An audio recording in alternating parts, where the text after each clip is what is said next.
Budidaya lobster dalam negeri kini tengah mengadopsi teknik yang diterapkan di Vietnam. Teknik ini diyakini dapat mengurangi nilai risiko kematian dan meningkatkan kelangsungan hidup benih lobster atau BBL di keramba-keramba budidaya.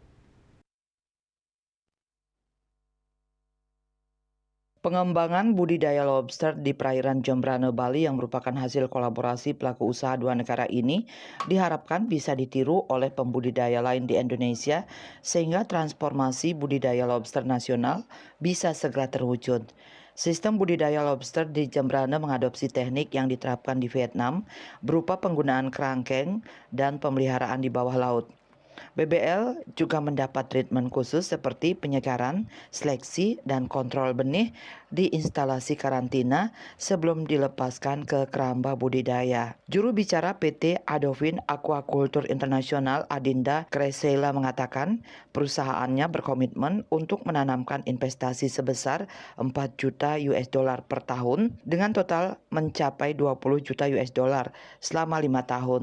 Investasi ini akan digunakan untuk mengembangkan keramba jaring apung KJA dalam budidaya lobster dengan metode ala Vietnam. Investasi yang telah kami tanamkan ini nantinya akan berguna untuk mengembangkan keramba jaring apung ataupun KJA yang akan kami tanamkan di bawah permukaan laut. Lobster merupakan hewan yang sangat sensitif.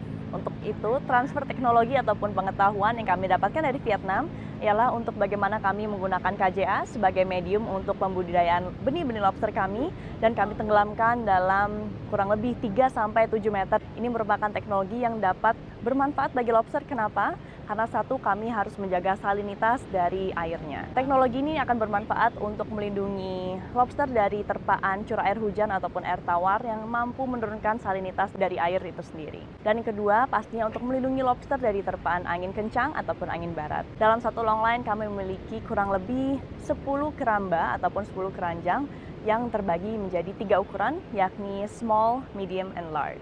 Adinda menjelaskan beberapa alasan penting di balik penggunaan metode budidaya KJA ala Vietnam. Pertama, lobster sangat sensitif terhadap perubahan salinitas. Dengan kerangkeng yang ditenggelamkan, lobster akan terlindungi dari pengaruh air tawar yang masuk ke permukaan saat hujan. Selain itu, kerangkeng yang berada di bawah permukaan air akan lebih aman dari gangguan angin kencang atau angin barat. Andika, Bali TV.